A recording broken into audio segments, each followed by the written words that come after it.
오늘 예수님께서 말씀하셨습니다. 때가 찼고 하나님의 나라가 가까이 왔으니 회개하고 복음을 믿으라. 예수님의 피는 능력입니다. 주님의 십자가 보혈은 지금도 완전하고 완벽합니다. 그 이후에 저와 여러분 인생은 달라지게 되었습니다. 예수님의 십자가 그 피의 능력, 이걸 체험하는 사람, 그리고 참다운 회개를 경험하고 복음을 믿는 사람은 믿음의 능력을 체험하게 되어 있습니다. 저와 여러분이 믿음이 다잖아요. 믿음이 얼마나 중요합니까? 믿음을 따라서 하나님께서 역사하시게 되어 있습니다. 믿음은 기적을 체험하도록 우리를 인도합니다. 하나님 살아계신 걸 믿는 것이고 말씀의 능력을 저와 여러분 믿고 가게 됩니다. 이 믿음은 바라는 것들의 실상이요 보이지 않는 것에 대한 증거다, 이렇게 말씀했습니다. 믿음은 바라는 것들에 대한 실상입니다. 저와 여러분이 바라는 것에 대한 실체를 저와 여러분은 붙잡고 있습니다. 그리고 보이지 않는 것에 대한 증거, 확신을 가지고 있습니다. 눈에 보이지 않지만 확신을 가지고 가는데 발걸음마다 성취되고 하나님 말씀의 능력이, 하나님 살아계신 비밀이 사건마다 체험되어지는 것을 경험하게 되어 있습니다. 이렇게 되는 관문이 있습니다. 이 문을 열지 않으면 그 믿음을 경험할 수가 없습니다.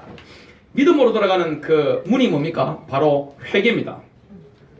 저와 여러분 오늘 회개가 뭔지, 그리고 그 반대편에 있는 후회하는 것이 무엇인지, 이게 얼마나 다른 것인가, 오늘 저와 여러분이 붙잡고 인생의 전환점이 되는 축복의 시간 되시기를 주님의 이름으로 축복합니다. 아멘. 어떤 교회 성장 세미나에서는 목사님들을 모아놓고 이렇게 가르칩니다. 절대 성도님들을 향해서, 사람들을 향해서 죄인이라는 말을 하지 말아라. 그리고 회개 메시지를 선포하지 말아라. 왜냐? 부담이 된단 말이죠. 이 하나님께서 예수님을 보내서 선포하게 하신 메시지가 회개인데 회개의 메시지를 빼도록 가르칩니다. 그리고 죄인이란 말하지 말아라. 왜냐? 부담되면 교회 부흥이 안 되니까. 그러나 주님은 오늘 뭐라고 말씀했습니까? 회개하고 복음을 믿으라. 요즘은 신문기사에 보니까 목사님들이 그런 말을 한다고 합니다. 이런 말씀을 합니다. 천지창조보다 힘든 게 개척교회라고 합니다. 대형교회는 이게 잘 되는 추세지만 개척교회가 힘들다고 합니다. 대형교회일수록 메시지를 연구를 해보고 제가 탐방을 해보니까 뭐만 설교하는가 하면 복 받는다, 이렇게 하면 복 받고 이렇게 하면 성공한다, 축복만 계속 선포합니다. 힘없는 메시지만 계속 선포합니다. 저는 교회를 개척한 지 2년 정도 넘었지만 성도님들이 더 이상 한 사람도 오지 않는다 할지라도 저는 주의 종이기 때문에 제 뜻이 아니라 하나님의 뜻을 남김없이 제가 여러분에게 드러내게 될 겁니다. 아무리 부담이 되더라도 하나님의 말씀은 양쪽이 다 있기 때문에 그 양쪽을 제가 다 함께 선포하게 될 겁니다. 아니면 저보고 양심을 속이라고 하는 것이기 때문에 저는 그렇게 선포하게 될 겁니다. 그걸 주님이 저는 기뻐하신다고 확신합니다. 우리 주님께서 뭐라고 하셨습니까? 회개하고 복음을 믿으라. 회개하고 복음을 믿으면 그때는 믿음의 역사를 체험하게 되겠습니다. 신약 성경에 나오는 메타노에인, 이 단어는 회개하다라는 뜻인데 기본적인 의미가 자신의 마음을 바꾸다는 뜻입니다. 회개라는 게 뭡니까? 신약 성경에 나오는 이 단어는 자신의 마음을 완전히 고쳐먹는 것입니다. 구약 성경의 회개라는 이 단어들을 보면 돌다, 돌아가다, 되돌아가다 이런 뜻입니다. 그래서 이 신약 성경은 회개에 뭘 강조하는 겁니까? 내적인 결심. 구약 성경은 뭘 강조한 것입니까? 회개의 외적인 행동입니다. 그래서 회개라고 하는 것은 뭡니까? 감정이 아닙니다. 우리가 은혜 받았습니다 그러면 눈물 흘리고 이렇게 막 울고 나면 은혜 받았다고 합니다. 그건 회개가 아닙니다. 눈물을 많이 흘리는 것과 회개하는 게 다릅니다. 여러분 마음에 찔리는 게 있으면 교회를 더 열심히 할 수 있습니다. 그리고 헌금을 더 많이 바칠 수도 있습니다.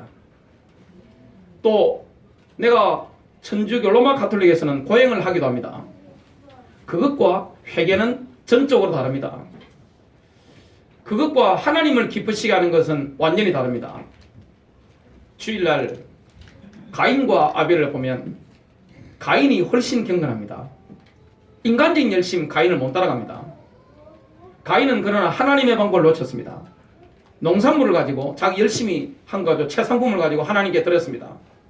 아벨은 양을 잡아서 피를 바쳤습니다. 하나님의 방법은 뭡니까? 십자가입니다. 하나님께서 가인의 제사를 받지 않으셨지만 아벨의 제사를 받으셨습니다. 허망하시고 불로 태우신 것을 보게 됩니다. 하나님이 누구를 기뻐 받으십니까? 어떤 사람을 믿음의 길로 인도합니까? 어떤 사람을 영적인 성장의 길로 인도합니까? 참된 회개가 있는 사람. 이 회개라는 것은 신약을 본다면 마음을 완전히 바꿔 먹는 것이고, 구약을 본다면 외적으로 이렇게 하나님께로 다시 돌아가는 행동을 말합니다. 그래서 회개라는 것은 감정이 아닙니다. 내적인 결단입니다. 마음의 결단을 내리는 겁니다.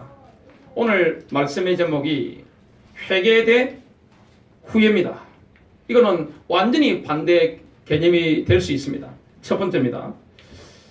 진정한 회개의 완벽한 모델은 창세기 누가복음 15장 11절부터 32절에 나오는 탕자 비유입니다.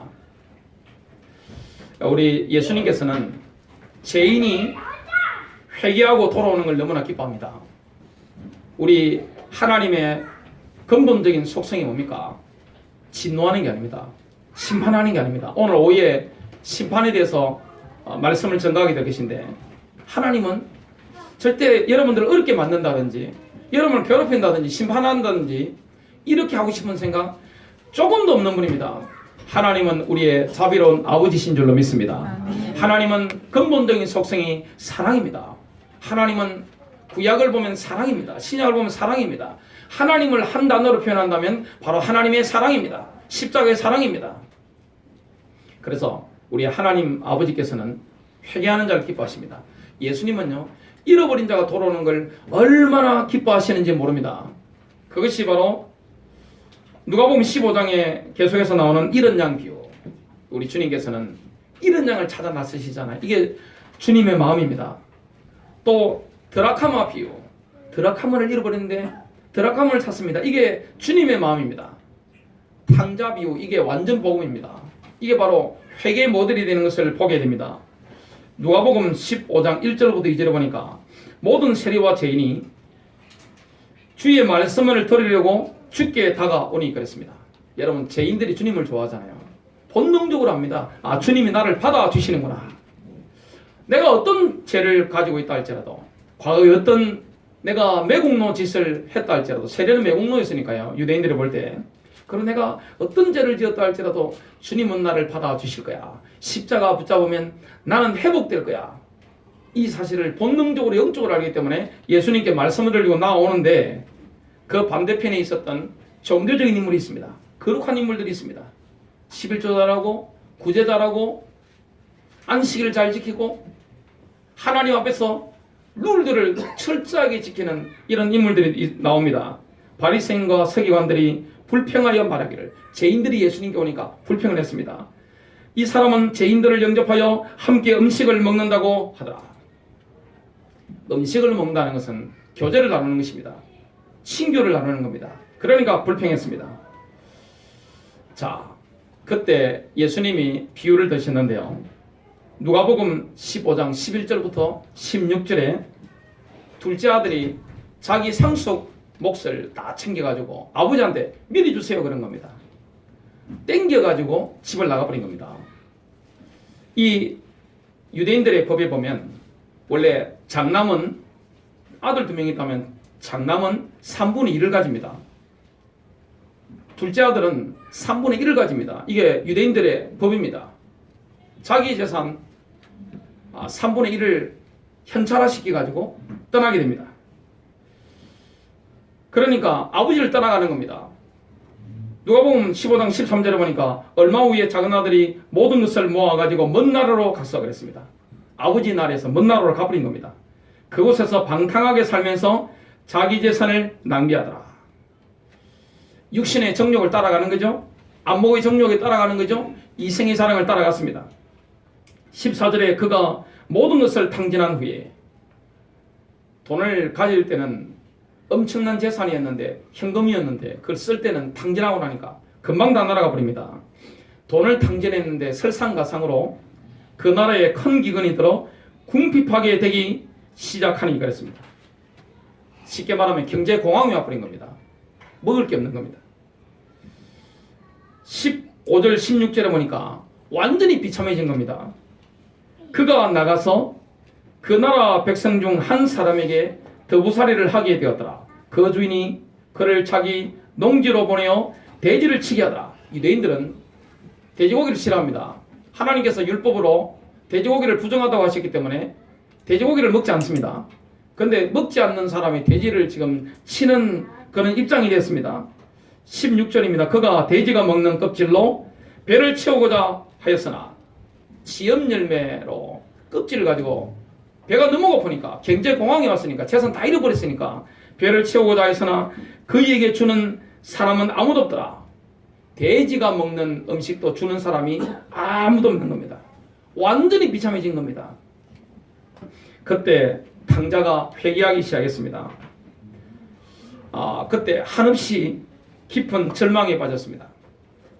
엄청난 고독에 빠졌습니다. 얼마나 고독했는지 모릅니다. 근데 인간이요 참 어리석습니다. 잘 나갈 때는 하나님 기억하지 않습니다. 등 따뜻하고 배부를 때는 하나님 잊어버리고 있다가 완전히 비참하게 되니까 하나님을 생각하고 하나님께로 돌아가게 됩니다. 그리고 자기 자신을 발견하게 됩니다. 자기 모습을 보게 되는 거죠. 저와 여러분, 내가 가진 재능과 내가 가진 물질 때문에, 내가 가진 힘 때문에 하나님과의 관계가 멀어진다면 그 물질, 그 재능, 내가 가지고 있는 그 힘은 축복이 아닙니다. 저주입니다.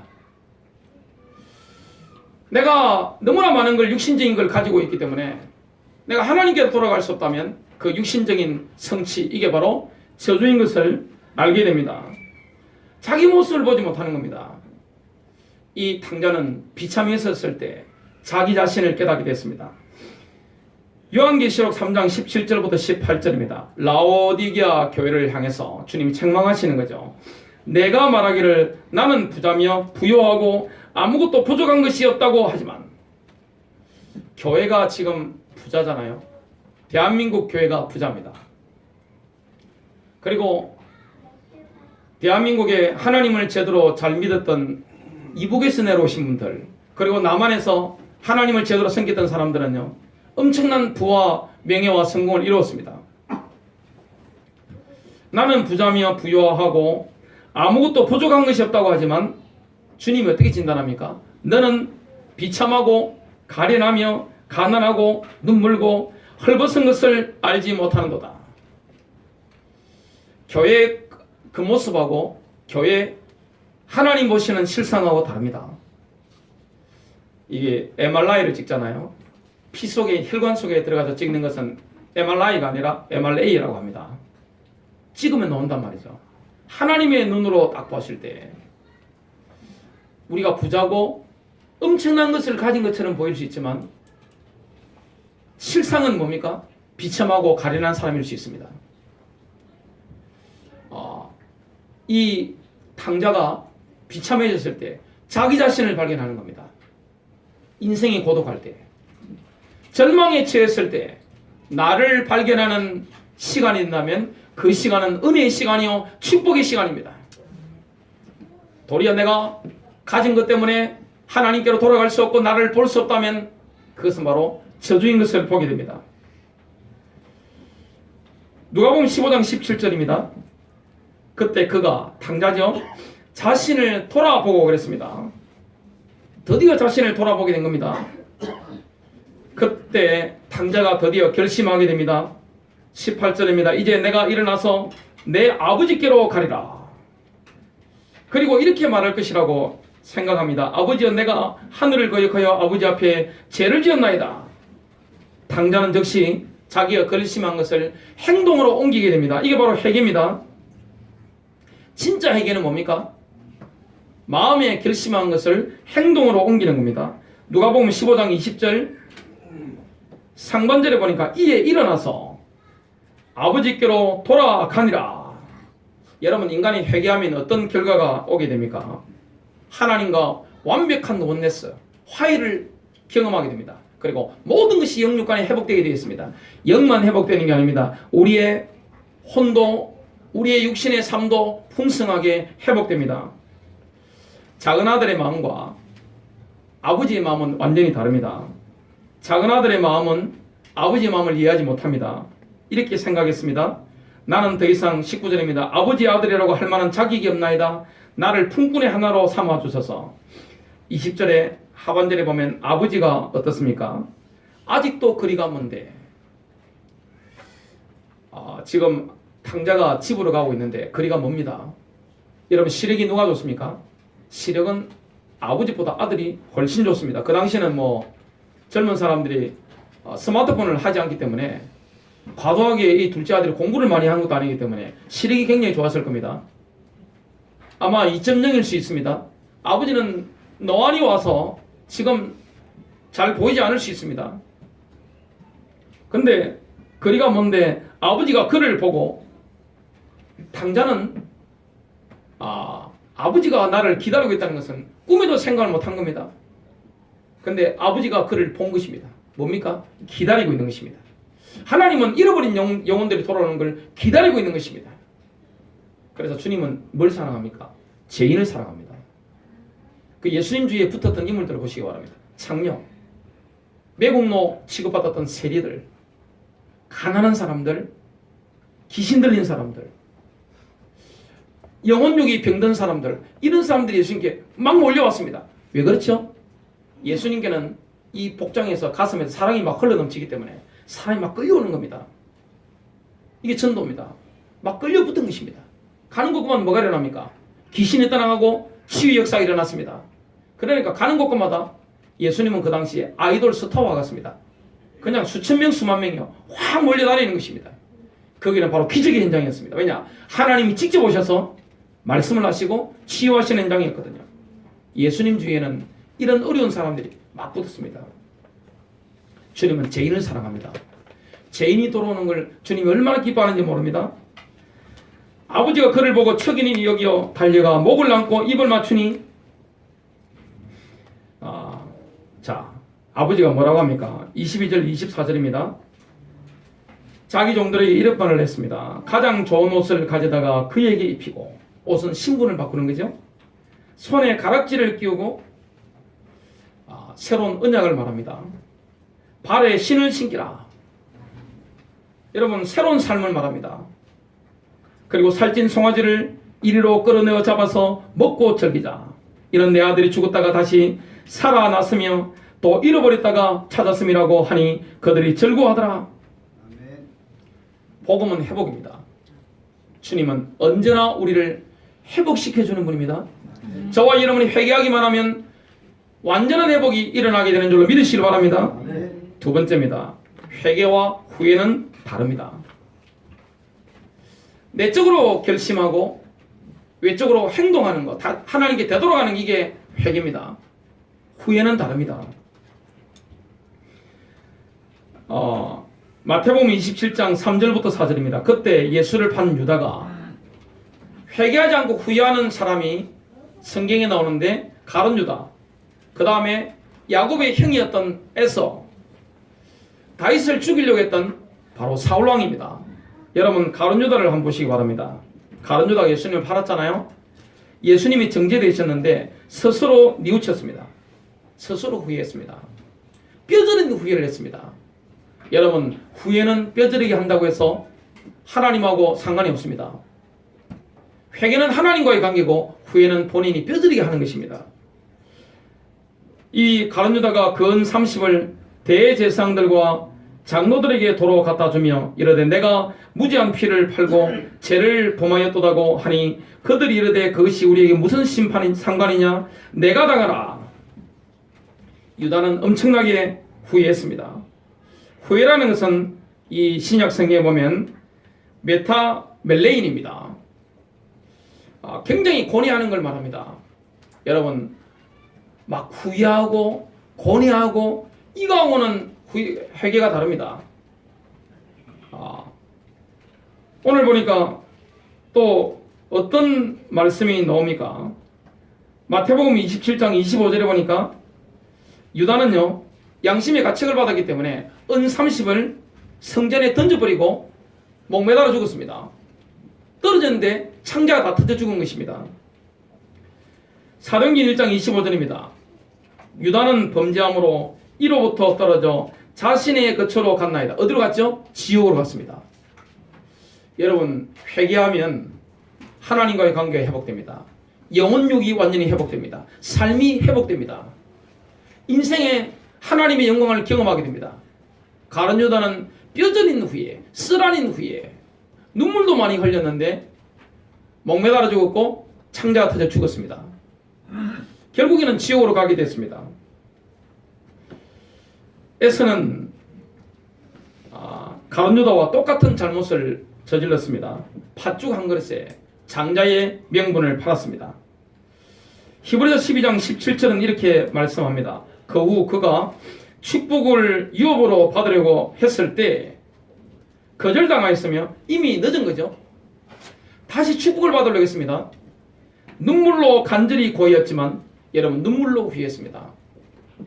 눈물로 아주 간절하게 후회를 했습니다. 눈물로 간절히 구하였지만 회개의 기회를 얻지 못하였느니라. 창세기 25장 34절에 보면 에서는 처음에 어떤 인물이었습니까? 에서가 장자의 명분을 가볍게 여김이었더라. 장자의 명분과 관계된 하나님의 언약을 우습게 여겼습니다. 하나님이 주시는 영적인 축복을 아주 우습게 여긴 겁니다. 그러니까 회개할 수 있는 그 타이밍을 지나가 버린 겁니다. 가룟 유다도 마찬가지였습니다. 가룟 유다에게 예수님께서 경고하셨잖아요. 경고하셨는데 가룟 유다는 그 지점을 지나가 버린 겁니다. 후회한다고 되는 게 아닙니다. 그래서 후회가 아니라, 뼈저린 후회가 아니라 우리는 하나님 앞에서 십자가 붙잡고 참다운 회개. 회개는 뭐죠? 눈물을 흘리는 게 아닙니다. 통곡하는 게 아닙니다. 회개는 쓰라린 후회가 아닙니다. 회개는 뭡니까? 내적인 결심입니다. 탕자가 아버지께로 돌아가는 것처럼 바로 행동하는 것입니다. 결심하고 행동하는 것입니다. 이전의 삶과는 완전히 다른 것입니다. 후회라고 하는 것은 삶을 20도, 50도, 또 70도 바꾸는 겁니다. 회개라는 건 뭡니까? 가던 길에서 180도 완전히 유턴해버리는 것입니다. 이게 바로 회개입니다. 내가 가던 길에서 180도 유턴이 안 되고 삶을 조금씩 개선해 나가는 거, 이거는 하나님과 상관이 없습니다. 주님의 피는 능력이기 때문에 하나님께서 오늘 우리에게 요구하시는 게 뭡니까? 뼈저린 후회가 아닙니다. 쓰라린 고뇌가 아닙니다. 바로 회개입니다. 십자가 붙잡고 완전히 돌이켜버리는 겁니다. 그래서 에서는 나중에 회개할 기회를 얻지 못했습니다. 자기 마음을 바꿀 길을 찾지 못했느니라고 우리가 이렇게 번역할 수도 있습니다. 오늘날도 마찬가지입니다. 많은 사람이 육신의 쾌락을 탐닉하다가 하나님의 축복을 우습게 여깁니다. 예배의 축복을 우습게 여깁니다. 기도를 우습게 여깁니다. 그리고 주 예수 그리스도의 재림을 아주 우습게 여깁니다. 그러다가 하나님이 기회를 주시잖아요. 하나님은 자비의 하나님이시고 하나님의 사랑이 무한하시기 때문에 돌아오기를 기다리시는데 우리에게 경고하십니다. 어떨 때는 우리를 징계하시잖아요. 에도나이람 저더슨이라는 인물이 있습니다. 미국 인물이 사람이었는데 브라운 대학을 다녔는데 이 사람이 천재입니다. 목사님 아들입니다. 머리가 천재니까 이게 아무리 성경을 봐도 믿어지지 않단 말이죠. 그래서 미국은 대학을 좀 일찍 갈 수 있는데 대학을 들어가면서 선언한 겁니다. 나 하나님 안 믿습니다. 아버지가 목사님인데 나는 더 이상 교회 가지 않습니다 했는데 목사 아버지와 불신자 아들이 논쟁이 붙은 겁니다. 그 논쟁에 있는데 목사 아버지가 졌습니다. 아들이 워낙 머리가 똑똑하다 보니까 천재다 보니까 아들을 이겨버렸습니다. 그래서 아버지가 견디지 못하고 뚜껑 열려가지고 의자를 집어 던져버린 거예요. 아들한테. 아들은 나가버리는 거죠. 자, 하나님 살아계시잖아요. 근데 그 아들을 놓고 어머니가 기도하기 시작한 겁니다. 어머니가 아들이 돌아오기를 늘 거실에 나가서 밤에 기도한 겁니다. 이 에도나임 저더슨이 쭉 여행을 하는데 여관에 잠을 자는데 그 옆방에 똑같이 하나님을 욕했던, 하나님을 저주했던, 불신했던 이 불신자가, 친구가 죽어버린 겁니다. 하나님 경고하셨잖아요. 안 돌아오는 겁니다. 마지막에 돌아오게 됐습니다. 징계를 받았습니다. 나중에 이 불교의 나라 버마에 선교사를 가게 됩니다. 그래서 하나님 나라의 별과 같은 존재로 쓰임받게 됩니다. 하나님은 돌아오도록 우리에게 사인을 주십니다. 그리고 필요하면 뭐 하십니까? 징계를 하시는 겁니다.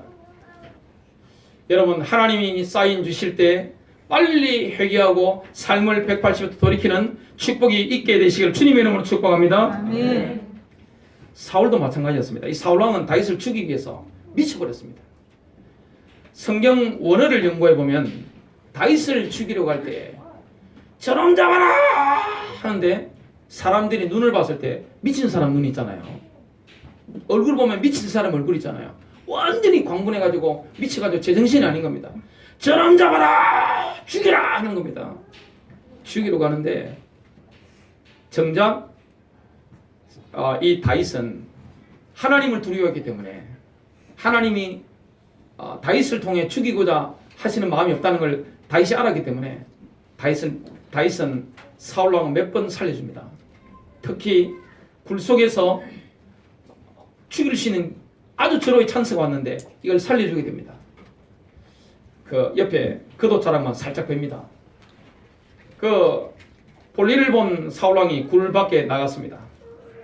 쭉쭉 가니까 안전한 거리까지 가니까 다윗이 굴 밖에 나와서 그 옷장을 흔들면서 왜 참모 중에 이상한 참모의 말을 듣습니까?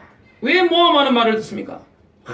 하나님께서 보고 계신데 말이죠. 하나님이 갚아주시기를 원하나이다. 이렇게 하니까 사울왕이 양심이 있잖아요. 깨닫고 슬피 울면서 다윗을 축복하는 장면이 성경에 나옵니다. 그런다고 해서 사울왕이 회개했습니까? 회개하지 않았습니다.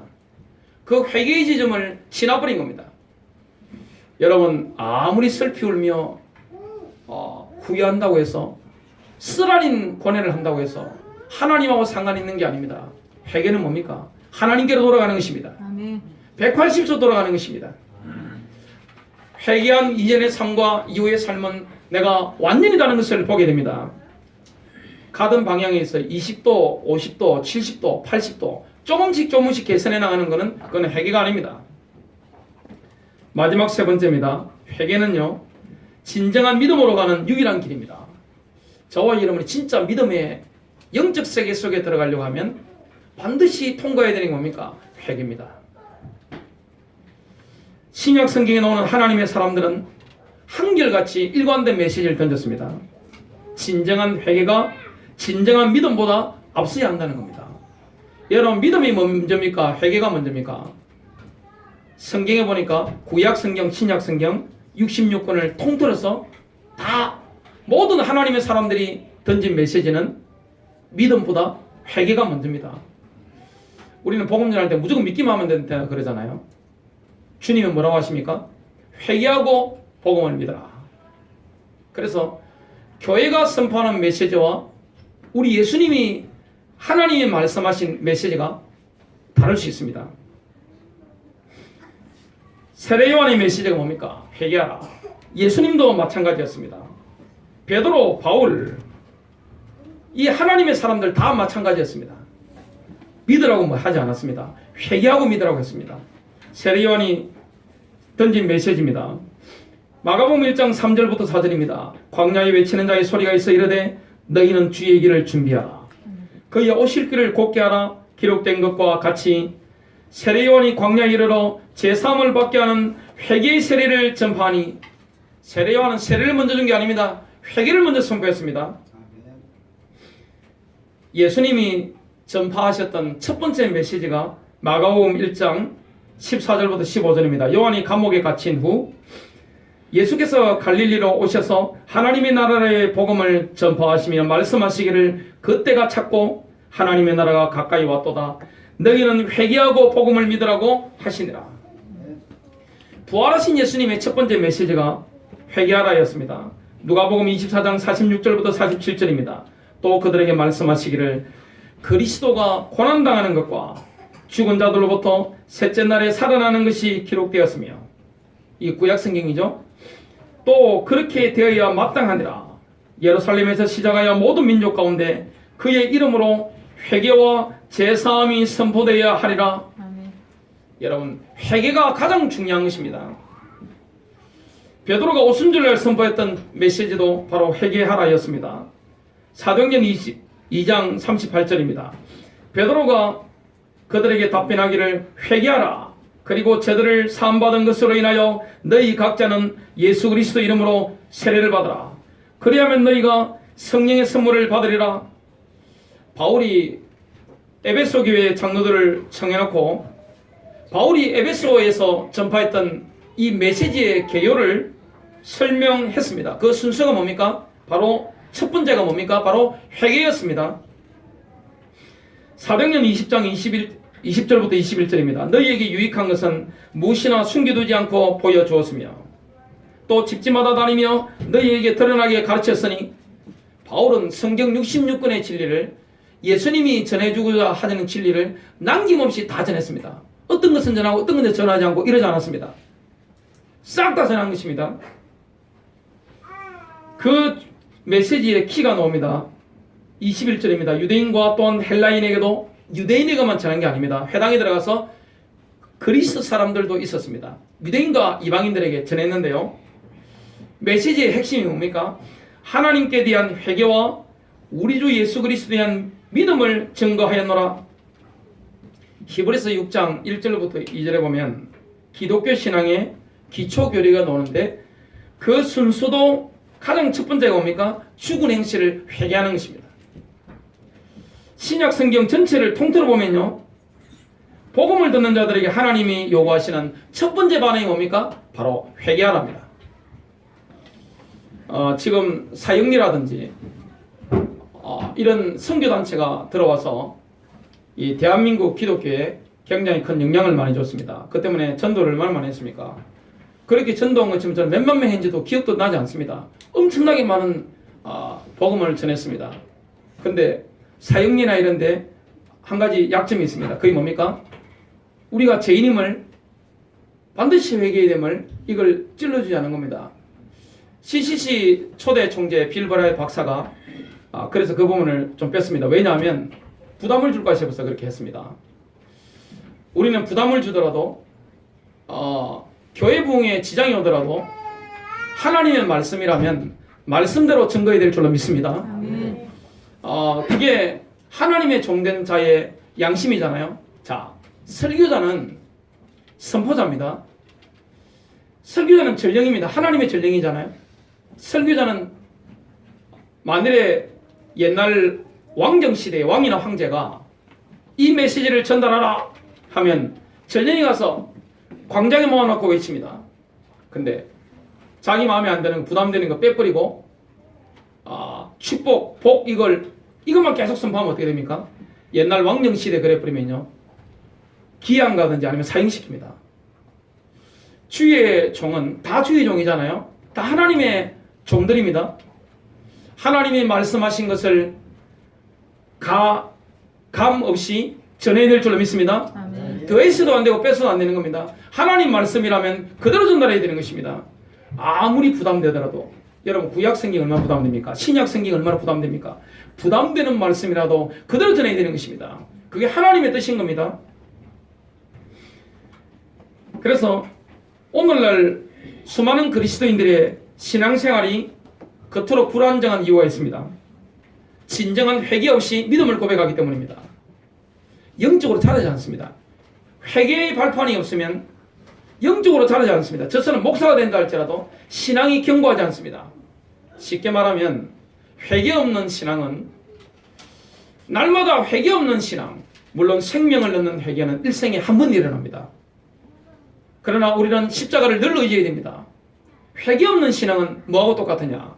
모래 위에, 지금 제가 서울에 가면 롯데 월드 타워가 있습니다. 그걸 지어놓는 것 같습니다.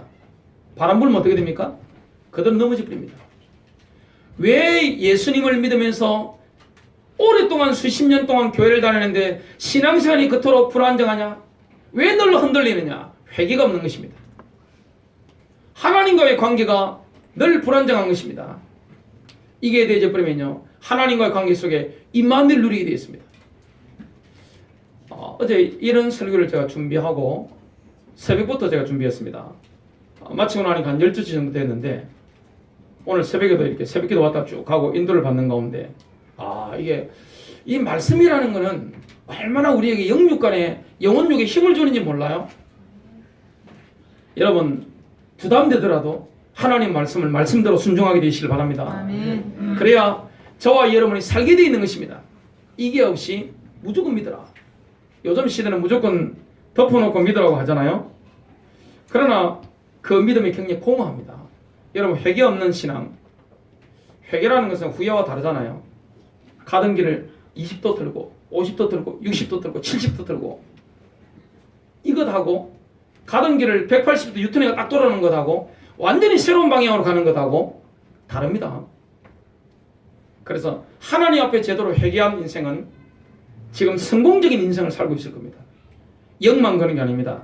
여러분의 멘탈, 감정, 여러분의 마음 지금 엄청난 그 응답을 누리고 있을 겁니다. 육신적인 건강이라든지 물질에도 여러분 성공적인 인생을 살고 계실 겁니다. 그게 바로 회개입니다. 회개라는 건 뭡니까? 180도 돌이킨 것입니다. 완전히 새로운 길로 가버리는 것입니다. 이게 바로 회개입니다. 되돌아가는 것입니다. 구약의 회개는 되돌아가는 것이고 신약의 회개는 뭡니까? 내적인 결단입니다. 우는 게 아닙니다. 여러분 교회 와서 운다고 해서 은혜 받은 게 아닙니다. 내적인 결심이 있어야 됩니다. 새로운 방향을 해서 쫙 달려가는 것입니다. 그래서 이 진정한 회개는 사람이 아니라 하나님으로부터 시작되어집니다. 회개를 하게 하시는 은혜도 하나님으로부터 오는 것입니다. 저와 여러분에게 이 은혜가 날마다 있게 되시기를 주님의 이름으로 축복합니다. 아멘. 그래서 시편 80편 3절 7절에 보면 아삽이라는 사람은 회복을 부르짖었습니다. 하나님이여 우리에게로 다시 돌이키시어 주의 얼굴을 비추소서. 그리하시면 우리가 구원을 받으리다. 하나님이 먼저 인간을 하나님께로 돌이켜주지 않으면 인간은 자기의 의지로 하나님께로 돌아갈 수가 없습니다.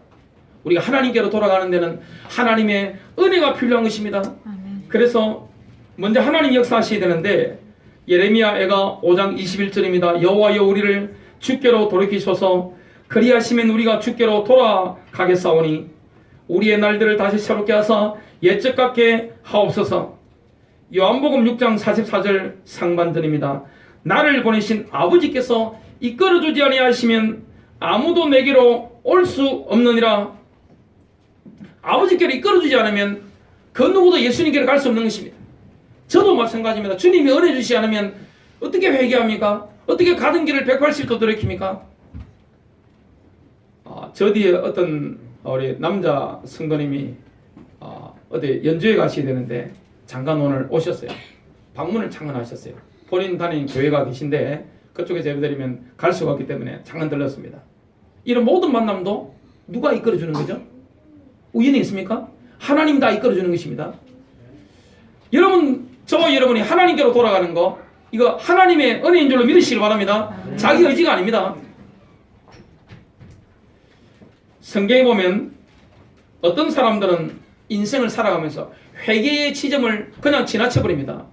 하나님이 사인을 주시는데 그냥 무시하고 가버리는 겁니다. 그러면 어떤 일이 일어나게 됩니까?